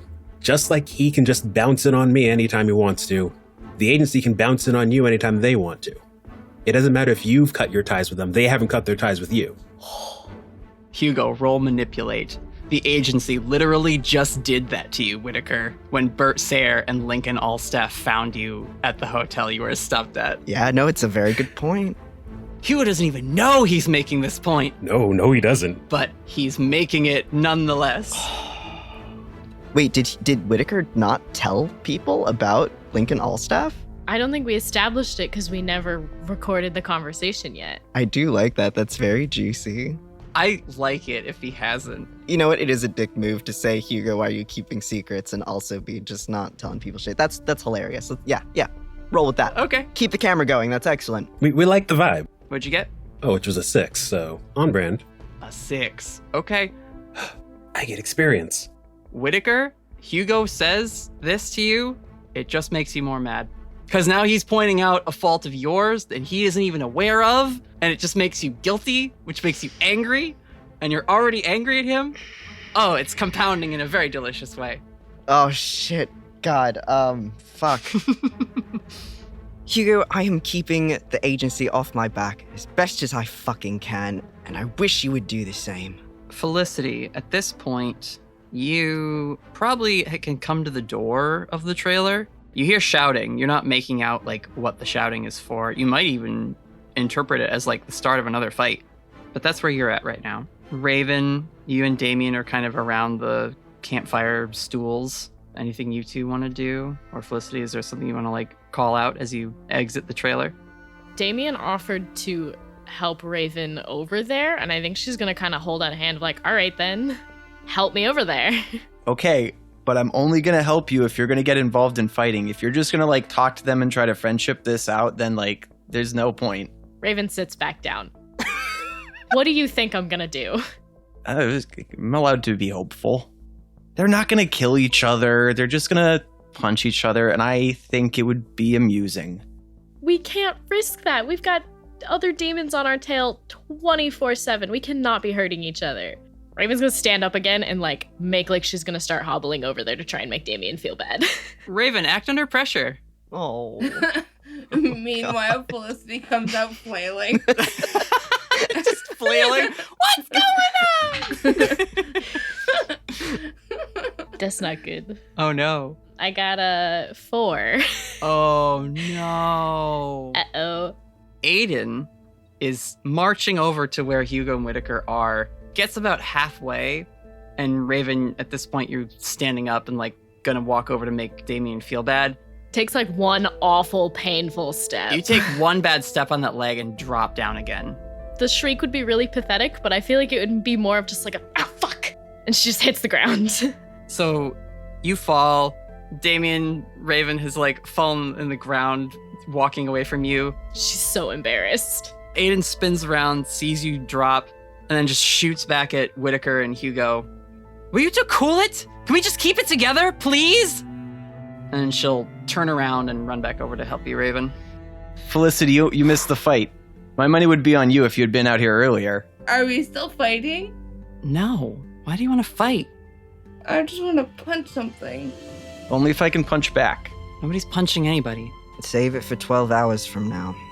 Whitaker angrily grabs the ice pack from Hugo and tosses it to Aiden as she's going to take care of Raven. Aiden looks up at you, Felicity, as she's helping Raven sit down. I was just kind of joking around. Felicity, it's just a lot right now. We don't have time for that sort of thing.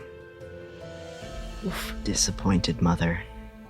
As everyone retreats back to the campfire, that statement just sort of hangs in the air. The mood is not a good one, y'all. Some bad vibes. Yeah. I'm sorry. Hello, adventurers. Whew, I know. Our heroes are in rough shape right now, but hopefully you're enjoying the dramatic tension. As a reminder, you can always pause an episode and come back to us later if a scene gets too intense. We want you to enjoy our story even when the heroes aren't having the best time. And on that topic, I wanted to issue a general content warning for the second half of this episode and the current arc we're on. The story is going to be emotionally intense in a lot of ways for a little while. So I wanted to give you all a heads up so you can be prepared and enjoy the next few episodes responsibly. I tell the squad this all the time, but I'll share it with you all too. I promise that no matter what might happen in our story, I am and will always be a fan of these characters. So if you'll trust me, I'm excited to share the final third of our second season with you all, starting with this episode. There will be danger, heartbreak, and scary monsters, but also heroics, friendship, and love. There's no promo swap this week. After our Expanded Universe series and the holiday break, I thought it'd be nice to keep this one just for us. Thank you to everyone who's been supporting the show, leaving reviews, and telling other potential new adventurers about us. If you need links to share, you can always find those in our show notes. And if you're thinking, this is the year you want to start supporting our Patreon, we would be humbly grateful for whatever you can pledge to help us pay for and invest back into our production. It brings us a lot of joy seeing our little community grow, and I owe everyone a huge thank you for your patience as I work on the episodes. We've had a lot of projects related to the podcast that have been going on in the background that we'll get to announce soon. So stay tuned and take care, adventurers. I'll see you next time.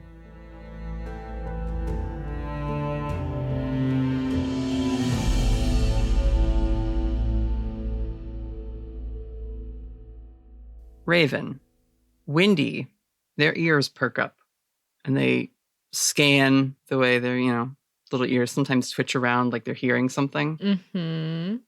Ruby, who is just like on her lead on like a stake outside so she can like roam around the trailer a bit. Something catches her attention. Oh no. And her ears stand upright and she looks towards the woods that you guys are nearby. She starts barking. Shut your dog up. Ruby starts pulling at her lead pretty hard. And eventually it like shifts so much that it like comes out and she just takes off into the woods barking. Oh, shit. I'll run after her. You need a flashlight. Felicity's taking off. Anybody else? Whitaker is grabbing a flashlight and chasing after Felicity. Good plan. You don't got dark vision in this one. Nope. That's a your dog, your problem scenario. Aiden marches over to you, Damien, hands you the spatula or whatever that she's using to like grill the burgers. Then shut up and do something useful. And we'll chase after Whitaker and Felicity. God, it's just one thing after another. She'll pause as she's like passing you, Raven. We got this. Stay put, okay? Yep. And Raven's gonna send Windy after all of them. Smart. Cool. I'll let you take control of their actions for this little bit. Hugo, are you also following or are you going to stay by the camp? Staying by the camp. Because as much as the power of Ruby compels him, he's miffed. All right. So 3 of you. And let's see. The Guardian follows you into the woods also. Checks out. That's just their thing. Oh, I didn't need the flashlight. Awesome. You did, Whitaker. Their light is like they are illuminated, but they don't like cast a lot of light themselves. Gotcha. You guys can hear into the darkness of the woods. I'm running through the woods. I'm a little bit ahead of them. Yeah, you took off first. Ruby! Ruby! Come here, Ruby! Come on! Why don't you read a bad situation, Felicity? Ooh! I haven't done that in a long time. It certainly feels like a bad situation. Mm-hmm. It definitely does, especially since Natalie was like, oh yeah, Hugo, you're staying behind. All right. Natalie was checking the lines and veils to make sure that, that Ruby was still safe. What's the best way to protect the vibe? The vibe. 9. Okay. On a mix with read a bad situation, you get 1 question. Are there any dangers we haven't noticed yet? There it is. There's that old question. That old standby. All reliable. The answer is yes. Always. Well, at this moment, the danger, you don't have a flashlight, you ran ahead, you're acting purely off of instinct and the sound of her barking. Saving Ruby. That's it. Yeah. So, the most present danger at the moment is that this is an unfamiliar woods. You are far enough away from your group that if you continue farther, you might get fully separated from them. I am 100% continuing further. I am saving my dog. That's the only thought in Felicity's mind right now. Just save Ruby. Okay. So the danger right now is just the terrain and the situation. Okay. I don't believe you, but that's okay. I said right now. Don't worry. There's more to come. Act under pressure to see if you're able to catch up to Ruby or get her to like calm down enough to listen to your calls for her to come back. All right. Hang on 1 second. I get a 7. Oh, that's not very good. Oh, God. I at least know Ruby will be okay. Because of the rules. Felicity, you can't kill me and my dog in the same night. I'm not going to kill any dogs. That's the Brennan Lee Mulligan move. A mixed success, you get to do what you set out to do. So you are going to catch up to Ruby. Oh, thank God. But there's going to be a price to pay. Do I find the monster? You come upon Ruby. The leash that she was on is all tangled up in a bunch of briars and hedge and bush and just undergrowth. And so she can't go any further. And she's sort of tugging at the lead now, like still barking into the woods. Oh, Ruby. As you kneel down, you look through the woods, Felicity, and you see a glowing light flickering in the distance through the tree line. Oh, fuck. There's like a little twittering, sort of playful sound as it just sort of and shifts through the tree line that you're looking through. Natalie? Mm-hmm. Can I go after it? You could try, but you're going to leave your dog behind because she's stuck. She's safe. They're coming. Oh my fucking god. I am enthralled by this singing light. Friendship with Ruby ended. It's not singing. Like I said, there was just like a little twitter sound. It'd be like a more digital version of that. Not digital, but like tuned and adjusted. Synthy. But it sounds friendly. It sounds mysterious for sure. And you just had a dream about something like this. Can I make sure somebody else has Ruby first? I feel like they're not that far behind me. Yeah, they're not. And I think with a call of like, I found her, she's over here, they would definitely follow the sound of your voice over to her. But then you won't be there because you're going to chase after this light. Yes, that's what I'll do. All right, sure. So you take off further into the woods, past this thicket of brambles. Whitaker and Aiden and Windy. 3 of you are running through the woods. You're trying to catch up with Felicity. Gosh, she's a fast kid. But you hear her call, Ruby's over here, and you go that direction. With your flashlight, Whitaker, you're able to find Ruby, who, like I said, is tangled up in this like big thorny thicket. He starts untangling her, and he's pointing the flashlight all around and gets very nervous. Felicity? Felicity, where'd you go? Aiden will help with untangling Ruby, who is still super agitated, just like freaking out. So she actually tries to use her soothe on the dog as well to try and calm Ruby down. And she's just like petting her head and holding her. Shh, it's all right. It's all right. What has got you so freaked? Ruby gets a little untangled and I think kind of like pulls, which like knocks Aiden into the brambles a little bit. Jeez, get her leash, Whitaker. I got it. Ah, careful, Jesus. Throws off some of the barbs. Where's Felicity? I don't know, but shit, I guess she ran off. Whitaker is going to try a thing. Sure. He's going to point the flashlight away and he's going to put Theo's glasses on because they show like auras, around his magical friends. Ooh, yeah. Okay.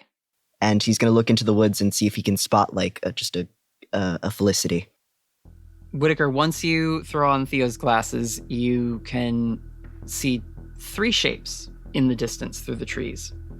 One is the normal spark that all humans have running along the ground. One is the ghostly blue pale silhouette of the Guardian. Oh, is she following me? Yeah, she's protecting you. Oh, amazing. And the third thing, almost like a star, a twinkling bright light, but as if someone had their hands cupped around it. Ooh. So there is a bright source of light that you can see with these magic glasses that is being shaded or partially obscured by something. And that is the furthest thing away. And it's just the light. It's not like connected to anything else. It's not a big woodsy anglerfish leading Felicity deeper in. Not that you can see. Not that I can see. Whitaker looks at Aiden. I got a visual on her. She's running after something. Are you okay? I need to go after them. No, you need to get Ruby back to camp. I'll just teleport to her and bring her back myself. You are running on empty. Roll a charm roll. Manipulate someone. It's a 10. Well then. Now, as another hunter, she doesn't technically have to listen to me. She just gets experience if she does. Yeah, you know what Aiden doesn't get a lot of? Experience. I gotta take it where I can get it. All right, yeah, she looks at you, you point out her obvious shortcoming, and she says, all right, fine, be safe. And she will take Ruby. Do you need the flashlight? You're gonna need it more than I will. Please be careful. I will. Just bring her back, Whitaker. Of course, Aiden. Of course. And she will go. All right. Whitaker runs into the woods. Whitaker pursues. Yeah, we follow Felicity and the Guardian as they pursue this strange light. Felicity, you do start to hear that melody from your dream. I'll keep running. All right, act under pressure. You're chasing. Okay. 4. Felicity, you are running through the woods. The Guardian is traveling with you, and you're following this song. Something about it, though, is starting to ring and resonate in your mind. It's filling all of your hearing now. Like, you don't hear your footsteps on the ground running. You don't hear the brush of leaves and twigs as they snap underfoot or pass by and nick your sweater or whatever you're wearing. At a certain point, the melody gets so loud, the ringing in your head gets so loud, you just collapse forward, unable to pursue this thing anymore. And when you look up, the Guardian has landed and is kneeling in front of you, and you can't make out what they're saying. It's just muffled. Felicity, are you alright? Are you okay? And your vision flickers. It seems to be showing you this space that you're in, but then it will flicker and change. Something about the Guardian's form alters for a moment, momentarily, then is back to them. Then, for one solid instance, you see the form of a very pale, ghostly white figure. Long, straight hair, a young girl. Can I say something? You can't. Your head is spinning. But this figure says to you, "It's almost time." And you black out. Whitaker, you see the light that is being shadowed split off from the other two as the two that were, are Ray and Felicity, stop. And that other light strafes to the side, but the other two stop pursuing, and so you just zero in, track on them. You come upon Felicity and the Guardian. The Guardian is just hunched over Felicity, almost feral in their body language. They are still humanoid, but they have a very fox-like demeanor as they glance around the wooded area where they've stopped. When you approach, they turn on you and just... Hey, it's just me. They see it's you and they rise and take on a more composed demeanor. Whitaker, something is wrong with her. Yeah, I can see that. Hey, Felicity. You see her nose is bleeding. Hey, come on. He leans over and sort of starts gently, just kind of smacking her cheek a bit. Hey, get up. Come on. Whitaker? Hey, you alright? Hey, can you stand? Can you get up? Yeah. Alright, take my shoulder. You help her to her feet? Yeah, come on. Alright, let's get back to the camp. I had a vision. What did you see? What was going on? What were you chasing? I was chasing a light. It was a light in the woods. Felicity, we can't keep doing this. Just because you've got a little bodyguard now does not mean you're safe when you run out into the woods like this. Well, I wasn't gonna chase it until Ruby got out there. Yeah, but you left Ruby. And now I had to chase you. Come on, this is rash. I know. Well, you can walk. Let's start making our way back. And tell me about what you saw, at least. Let's cut away. Wendy, where are you? When Aiden and Whitaker split, I think Wendy would have watched Aiden start heading back towards camp and then follow Whitaker. Okay. No, Wendy, you gotta go. You gotta go chase that light. I thought the more interesting one would be to follow Whitaker, and so I made that decision when they split.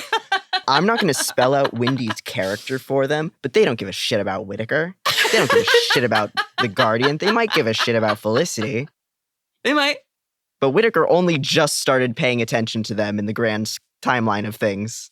Listen, it would only depend on what Raven told Wendy to do. Oh, that's a good point. What did Raven tell Wendy to do when she sent them to follow everyone?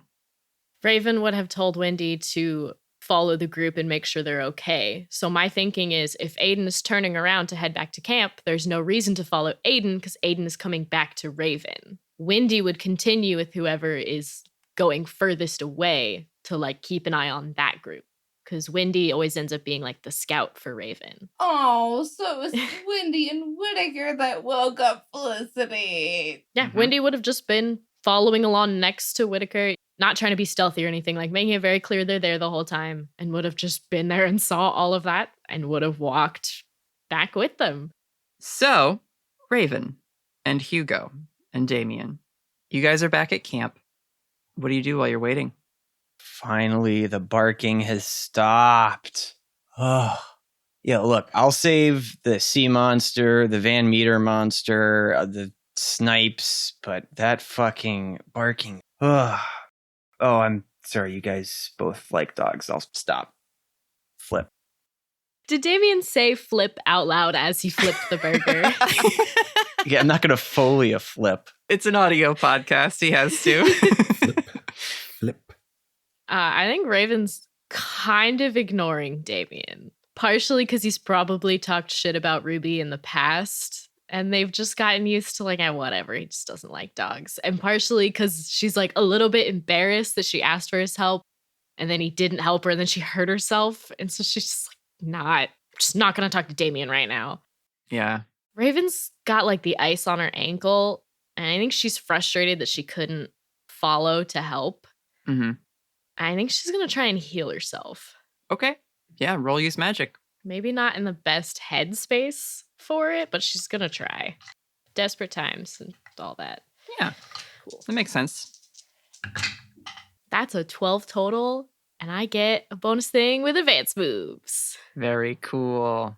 That's a new thing. Yeah. You reach towards your leg. We've kind of talked about how Raven's mastery of magic that isn't the summoning is even shakier than like the summoning magic. Mm-hmm. So the very first time that Raven ever healed someone, it was in the mall, and she had like salt water on like a jacket, and I think she threw it on Hugo. Mm-hmm. So she's got these like ace bandages around her ankle, and she's got these ice packs that are probably like melting into it. Mm-hmm. And so I think she's thinking about that first time that she ever used healing magic, and she's thinking about like the water seeping into the bandage and trying to channel her magic into that. I like that a lot. Yeah, you call on that memory and your hand glows with a silvery white energy, and you feel the bones in your ankle knit themselves back together, and the bruising and the swelling goes down, and when you pull your hand away, you feel fine. Sweet. And I will say that silver light, it lingers in your hand a little bit, especially on the mark with the salamander flame. Ooh. And I will give you a +1 forward the next time you have to use magic. Sweet. No, don't smile, Brittany. This sounds suspicious. It did sound a little suspicious, but I'm excited anyway. Yeah, I think she's kind of staring at her hand and looking at it. Yeah. Hey, Hugo. Hello, I am a Hugo. That was kind of weird, huh? Just a little bit. Yeah. Raven's hand is glowing now. That's odd. Raven, you good? Yeah, I'm good. I think I just fixed my whole ankle situation. She's gonna like stand up and show that she can put weight on it and not fall down on her face. Yep. No soreness. It is a full heal. I think that is quite possibly the first time in maybe a month that something has not gone wrong when someone's been healing themselves or someone else. Good work. Raven's gonna kind of jokingly look around with her hands up of like, uh-oh, is something about to blow up? Like, there's no way that just worked without any consequences. Hey, while Whittaker's gone, can I get your help with something? Sure. Okay, how to put this. Whittaker's mad. I noticed. He's not necessarily... His anger isn't unfounded. You remember that time a while back in the woods you said that if I need help with something, to not hesitate to come to you about it? Yeah, of course. I, quote-unquote, fucked up. What happened? I have been trading my memories to get information to help us with issues and problems and such. Oh. Yeah. And it seems I have put myself into a bit of a corner, somehow, where I traded a memory, and apparently it was incomplete.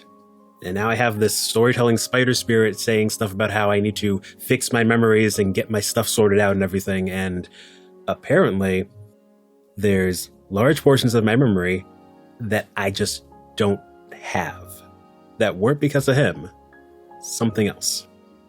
And just to get it on the table, you're sure that it's not because of him? Because that seems awfully convenient that someone taking your memories would be like, oh no, you have so many memories missing. I know, right? I'm going to take it on faith in this case, which is something I very rarely do, that there's something wrong. Okay.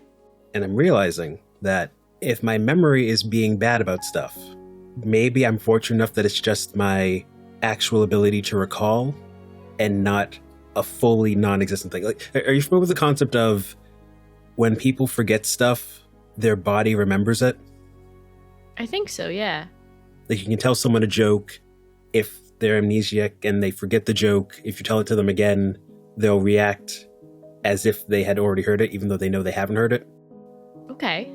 You think your memories are in there somewhere? You just can't remember them right now? I'm hoping, or at least bits of them are there. What I'm hoping is, given you're really, really good at telling if people are lying about stuff, even if I can't remember the details of things, maybe you'd be able to determine if I physically respond in a way that says that I'm lying about something. So you think you might be accidentally, lying to yourself? It's the best guess I've got at this point, unless I want to try to make another pact with some other spirit somewhere. Maybe not. That sounds bad when I say it out loud. Let's try the easier solutions first. I don't actually know what the best way to do this is, or when, or where, or how. But I'm realizing that not having people in the loop about what's going on is a detriment to us. Yeah. It's rough. There's a lot of us, and we're all really weird and complicated, and I feel like it's easy for us to keep secrets. But I think a lot of us have been really worried about you lately, and I'm glad that this is coming out and we can help you fix it now. To be fair, the past, how many years of my life have been dedicated to keeping secrets? Yeah, old habits die hard. I get it. Raven. Hugo just lied. Excuse me? Can you, clarify about what statement? The fact that he's been dedicated to keeping secrets? Or just in this last conversation, he has lied? The very last thing he said.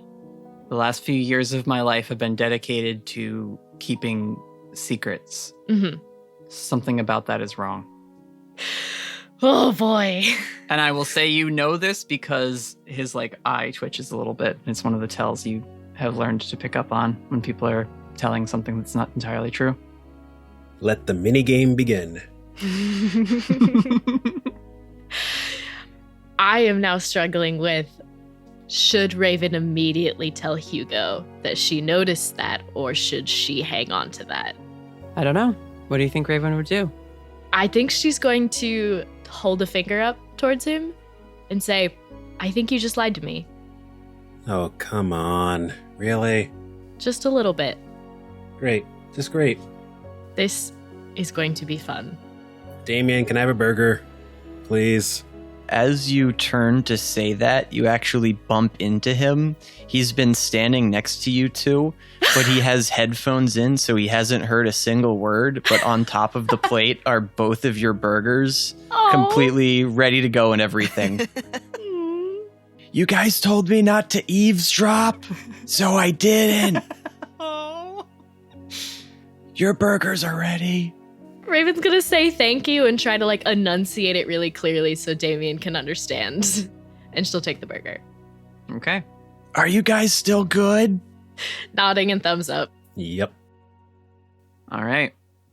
Whitaker, Felicity, Windy, and the Guardian emerge from the woods. I'm still knocked the fuck out, aren't I? You're woozy. You're conscious, but you're a little disoriented. Okay. Your head hurts. Missing from that list was Aiden and the puppy. That's not very good. I don't know if this is being too meta, but would Windy notice? Windy watched Aiden and Ruby head back towards camp and like made the conscious decision to follow Whitaker. So I feel like Windy would like hop through camp and kind of stop and look around. Yeah. I mean, they can notice that they're not there. Yeah. Just a little like look around, cocked head, kind of like, what? Yeah. They can scamper over to Raven and be like, look a little inquisitive at her, I guess. We just keep doing the little same head motion. We're just like, what? Maybe glancing back towards the woods a couple times. Yeah.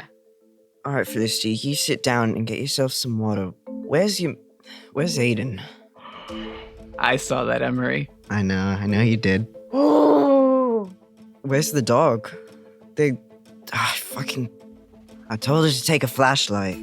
Is Aiden here? Where's Ruby? You sit down, get yourself some water. I think they might have gotten lost on the way back. There wasn't really any light. Oh. Wait, I gotta go. I gotta find him. No. We are keeping the people out in the woods to a minimum right now. And you are barely on your feet. Raven's immediately gonna walk up to Whitaker and try to grab a flashlight. Oh, you're walking again. Yeah, I fixed it. And she'll kind of like wiggle her foot around. Nice work. All right. Yeah, flashlight. Let's go. Felicity, you are in no condition to go anywhere. You should stay. You are hurt. Can you go find Ruby? Your friends will look for the dog. I am tasked with protecting you. Okay. You should eat something. It has been hours. I should eat something. Felicity will make herself a grilled cheese, I guess. Felicity doesn't have to make herself a grilled cheese because there's already a double-decker ready for her. Nice. So Whitaker and Raven are going out back into the woods? Okay. Unless anyone else would like to join them. Hey, guys. No, I didn't know where people wanted me. I just understand that my instincts in this situation are incorrect. So I should go based on all of your decision making. You're still target number 1. If we can keep you where we can see you, that would be great. Sounds good. How far is the nearest gas station, do you think? Couple miles? At least. You're kind of in the middle of nowhere, so... Can you pass me one of the amulets? Are you going out now? If you guys are going to be in the woods, I may as well go get us some coolant. That is spreading us far too thin, in my opinion. Right, there's a difference between Raven and I going a couple hundred feet into the woods to find Aiden, and Hugo taking a tour down the road for the next few hours. Fair point. Hugo can go as soon as we get back, because we're just going to go find Aiden and Ruby in the woods and immediately come back, right? Raven's gonna start inching towards the woods. We've been talking too long. Yeah, alright, don't go anywhere. Let's go find Aiden. Damien will toss a couple flashlights, because I think Whitaker had one, but Raven didn't. Yeah, she'll catch it and head out. Okay. I would like you both, investigate a mystery. It's a 10 for Whitaker. That's a 13. Damn. Whoa. Raven is on the case. I rolled a 6 and a 4, and I got a 3 sharp. Wow, y'all. Well, that is 4 questions total you can ask me as you two head off into the woods with your flashlights. Do you talk about anything on the way, or is it a pretty grim search now? I think Raven would just ask Whitaker and try to get caught up so that she would know that Aiden was supposed to just come back to camp. She would just want to know what happened in the last few minutes, and then I think Raven wouldn't really be talking. I left Aiden with Ruby, and Felicity started chasing some light in the woods. I'm not really sure. It didn't look hostile, but there is something out there, so just keep your guard up. Do you think Aiden might have seen the light and tried to follow it too? No, I trust Aiden to know better than to run off into the woods without telling us. But Ruby was also barking at it, I think, so it's possible Ruby just got away again and she had to follow her further. That's true. Whitaker pauses for a moment while the two of you are running into the woods, and he taps a quick hand on Raven's shoulder just to get her to look at him and not into the woods. Yeah? Are you gonna be okay? I don't know. What do you mean? We're gonna find her. Yeah, we're gonna go find her, but, well, you know, Aiden's lost somewhere, and, I mean, come on, when are you gonna tell me what's going on with you two? Oh, God, is it that obvious? There is a glint in Lonnie's eye that makes him look about 30 years younger in a brief moment.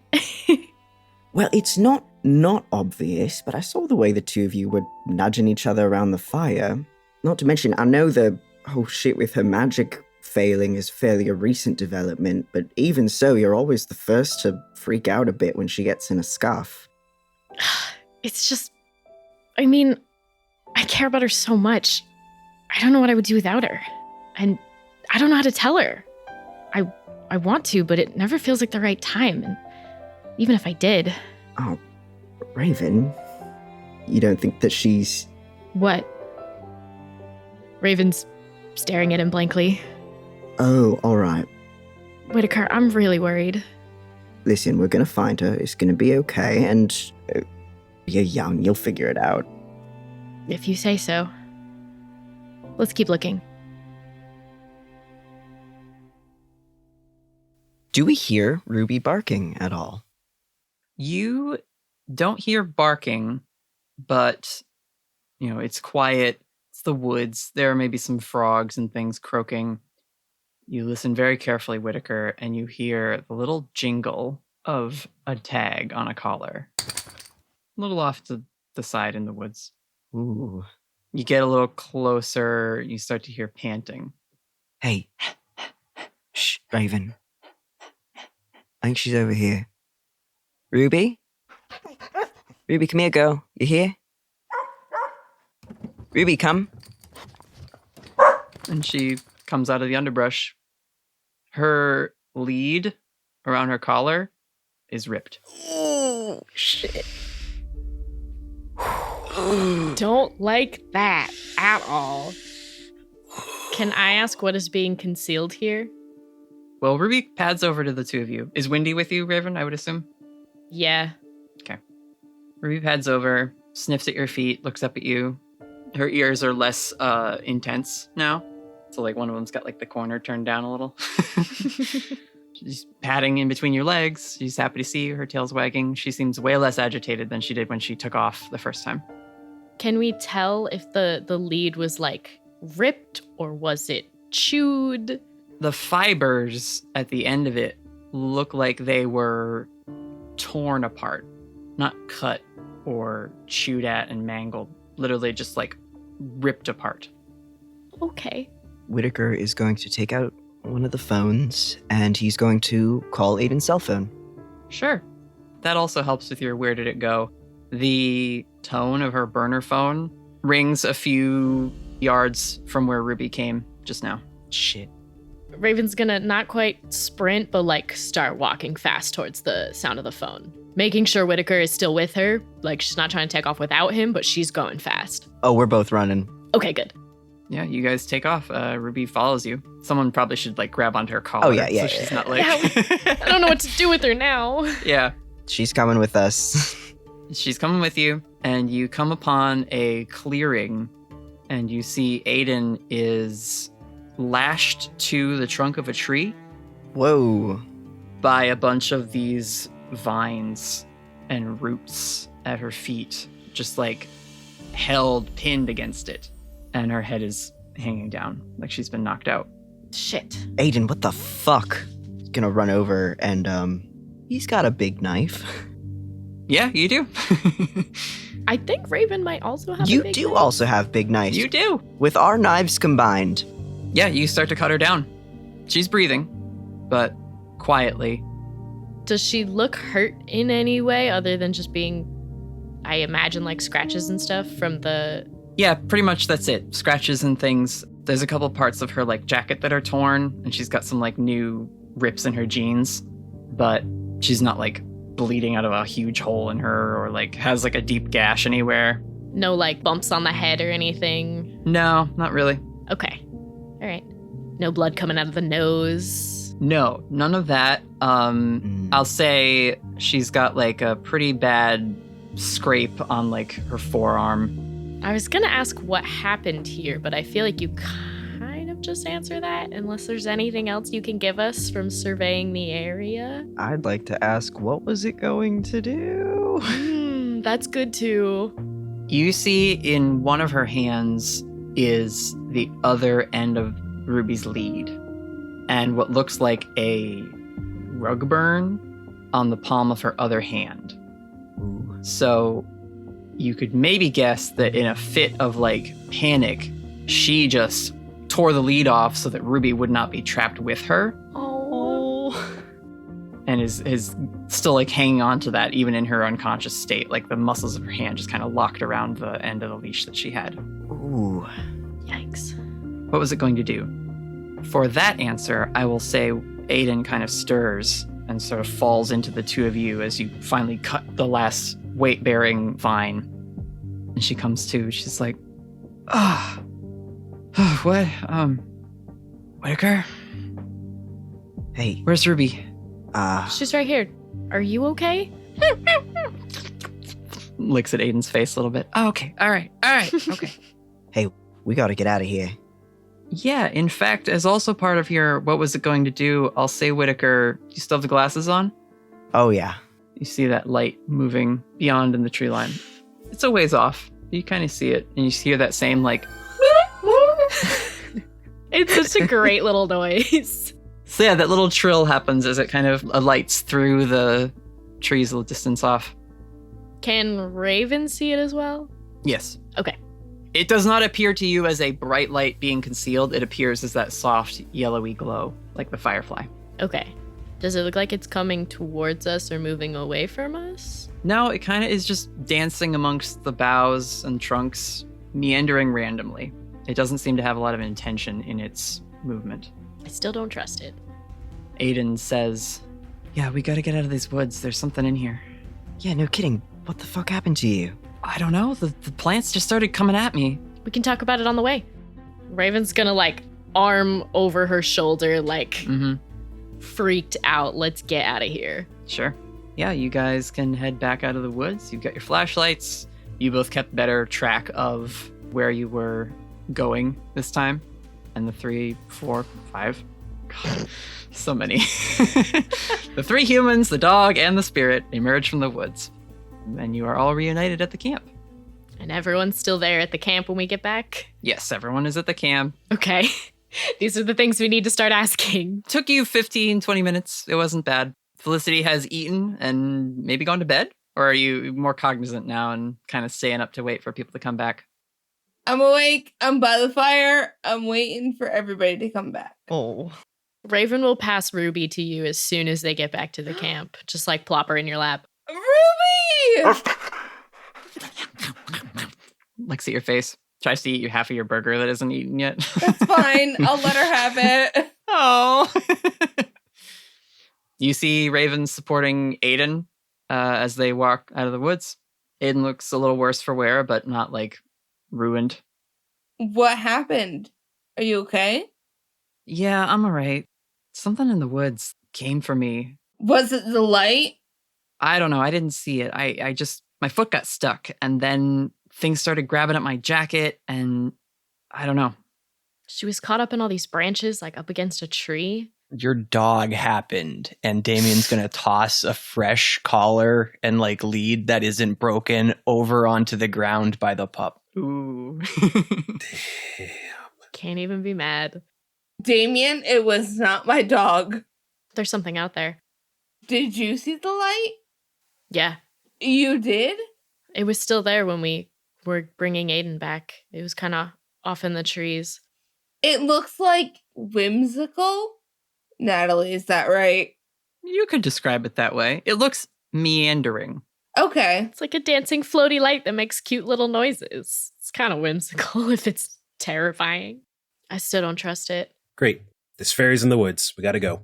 Listen, I don't think it was your little Legend of Zelda tutorial fairy coming to help us out. We should move. Everyone just stay out of the woods. We can't go anywhere until you fix the truck. Put Ruby in her kennel, maybe. Ruby in the kennel, everyone in the trailer tonight, doors locked tight. Felicity, Damien, any barriers you could put around this place might be very helpful. I can do a barrier. We gotta hold up, have people take turns staying up, I guess. Yeah, we'll take watch. I can stay up. We literally have 2 people that can stay up all night long. Not anymore. We just have one. Shit, that's right. Does Inari sleep? Oh, that's true. Oh, that's true. You have a replacement now. We just keep forgetting about Inari. Not even 2 people, 2 entities. 2 things that can stay up all night long. People used loosely. 2 sentient beings. Hey, Inari. Yes, Felicity. Can you watch the trailer while we're sleeping? I will remain vigilant. Thank you. When you say thank you, they straighten a little bit. Oh, Inari, you're not used to being told thank you. You have never thanked me for my protection before. It is not necessary. I do not need your thanks. But I appreciate it. I'll make sure to say thank you every time. Now. They nod and float towards the edge of camp to keep eyes on the wood line. At some point, we still need to figure out what happened to Ray. Yeah. I think it's just too dangerous. You guys don't prefer the big fiery beast? All right. So Damien or Felicity, are you going to be casting magic, or are you just going to have are you going to have Inari stay up and watch? I will be casting the shield. Sure. Go ahead and roll use magic and we'll see how it goes. 12! Easy peasy. The burger has revitalized you. Made with love. How does Felicity cast a barrier around the little campsite you guys have got set up? It is the same way that she casts a barrier around, like, the barn fight. Mm-hmm. Yep. Maxwell Farm. Yes. Where it is like what's it called? When it's hot on the road. Shimmery Mirage. Yes. Does it, like, form above her? Do you, like, have it emanate from your body? Does it rise up from the ground? No, it forms above her. It is very much a dome kind of thing. It just domes around her. Very Tron. You just, like, hands up and then, like, shimmering waves go up and then sort of spill over like they're being poured out of a fountain. Yep, exactly. I like that a lot. It ends up being this, like, invisible mirage of nothing because it's just a mirage. Mm-hmm. It shimmers when it's forming, and then once it's there, it becomes translucent. Yes. It's up to you, Whitaker. You see the shimmer if you have the glasses on. It's clearly a barrier of magical force. But yeah, if she wants to do that around half of it, if someone else wants to do it around the other half of it, or if she wants to do it the full blown. Well, magic is an advanced move for you. Yes. I'll give you the benefit that it lasts longer than a typical spell. And probably that's a result of practice, that you've been doing these protective domes when you go to bed at night, but they don't last the full night. Spells normally are 30 minutes max. You've managed to get this one to last 2-3 hours. Mm-hmm. So then at that point, it's either Damien takes over or Damien just stays alert for the rest of the evening. Okay. Yeah, Damien leans against the barrier. So once he feels it fade away, then he begins doing his little chalk circles. That's cool. Yeah, you just kind of lean against it and wait. Yep. And then as soon as it's, okay, time to go. Yeah, cool. Yeah, I imagine it fading too, being pretty slow. So. Yeah, there's enough time to react. All right. Does anyone have anything else they want to do before you all go to bed? I got a 10 on that. So we've got a pretty sexy barrier for the rest of the night. Nice. I think Raven would take a moment to ask Damien to, like, keep an eye on Felicity and make sure she doesn't leave the trailer. just because it feels like a weird hypnotism thing going on with the light, and just like, please don't let her go. Like, wake someone up. Yeah, Natalie, I don't feel intrigued to go follow this light again, do I? Nope, that was totally you. Yeah, the way you were talking about it scared Raven. Just a quick little, like, if you see Felicity get up and try to leave, just wake someone up. Just to be safe. Don't worry. If I see Felicity out and about trying to leave the campsite, I will use that as an excuse to be as loud and obnoxious and wake everybody up. Perfect. You all head to bed. I think Wendy would keep watch, but inside the trailer. Sure. Okay. Because I don't think Wendy sleeps. I didn't want to forget and then have to say it later. Yeah, I think Wendy's just gonna, I don't know what they normally do at night, but tonight, Wendy's just gonna be like at the foot of the bed, keeping an eye out. Oh, delicious. What a gift. Thank you, Brittany. I don't like that. Right around when Felicity's barrier starts to fail, maybe 3 a.m., Damien's outside. He starts working on a new barrier, making chalk designs in the grass. And Wendy is nudging you, Raven, like trying to wake you up. She wakes up immediately. I feel like she's very anxious tonight and like really just like a light sleeper. She like shoots up. Mm-hmm. They hop off your lap and just sort of sit at the side of the bed, and they keep looking out towards the kitchen. Raven's gonna get up and quietly peek into the kitchen. You see Aiden is hunched over the sink, retching. Raven's gonna walk up to her, put a hand on her back, and just, hey, are you all right? No, I don't feel so good. This is kind of a weird question, but have you ever thrown up before? No? Her eyes are like squinted shut, but the light above the little like sink, in the kitchenette, you glance down at what's in the sink, and it's just this black liquid. Ooh. You can see a little bit of it on the corner of her mouth. Raven's gonna wet a dish towel and hand it to her. She cleans her face up a little bit, and then like sits down at the kitchenette table, puts her head in her hands. I woke up with this really bad headache, and it's so bad it's making me dizzy. Raven's gonna take the towel back and like wet it under like cold water and hand it back to her to like put on the back of her neck. And she's just gonna sit with her. She leans into you. She seems exhausted, like she might fall asleep again right there. But you can feel her breathing is a lot faster than normal. Raven's gonna feel her forehead, do like back of the hand thing. She feels feverish, and she pulls away kind of quickly like your cool hand woke her up. What? Oh, sorry. I just feel so tired. You're really warm. I didn't think my powers weakening meant I could get sick. Raven's just pondering in silence and staring at her with concern. It is really warm in here. Maybe I'll just get some air. And she'll kind of just open the door to the trailer and sit down on the steps that lead in. You can see Damien at work making the circle. And that's like a few feet away. Like he's going around the whole trailer. Around the whole camp, basically. Oh, okay. Cool. It's a pretty decent space. But it's not done yet. Not quite. So we are currently unprotected right now. For like another minute or two. Cool. So yeah, she just kind of like hugs her shoulders. She sits and like looks outside. Raven is going to get an adult. She's gonna go wake up Whitaker.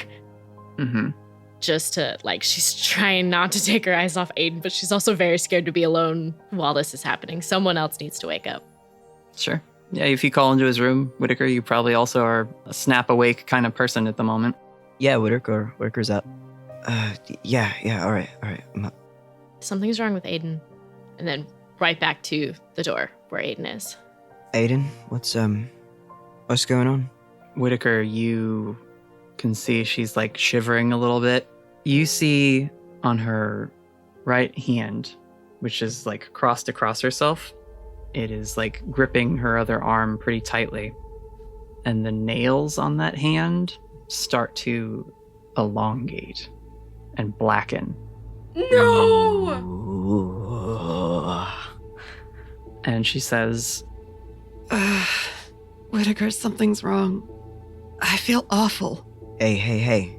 Whitaker walks over. When did this start? When did this start happening? I woke up a few minutes ago. I had to throw up. Looks at Aiden's hand. Is it just that the nails are longer? What's You can see a texture is like forming on her skin. It's like cracking and scaling, like the wooden bark of a tree. I think we need to get her out of the trailer. out of the trailer? No, I don't want her any closer to the woods. Raven, you see in between the fingers of her other hand as she's like grabbing her shoulder, where her jacket got cut when she was wrapped up, there's like something growing out of her shoulder. Oh no. With like a cracking, snapping sound. Raven's gonna try and get Aiden like off of the step just so she's out of the doorway. Like not leading her away from the trailer, but just slightly outside of it. If there's shit growing out of her, I don't want her in the trailer. Yeah, you go to pick her up. Yeah, just try and, she probably can't stand, but just to like lead her gently, even if to like sit on the ground. Yeah, she kind of stumbles down the stairs with you and then pushes you away from her and kind of stumbles and falls to the side. Get back! You all have to get away from me! And you see her wings manifest behind her. Oh, fuck. Aiden? But out of the feathers, like in between where the feathers overlap, are more of these branches growing out of them. Shit. I don't like this. Raven, go wake up Hugo. Yeah, she's already like up on the stairs, calling into the trailer to wake everybody up. You rush into the trailer and call for Hugo and Felicity, and they will bolt awake.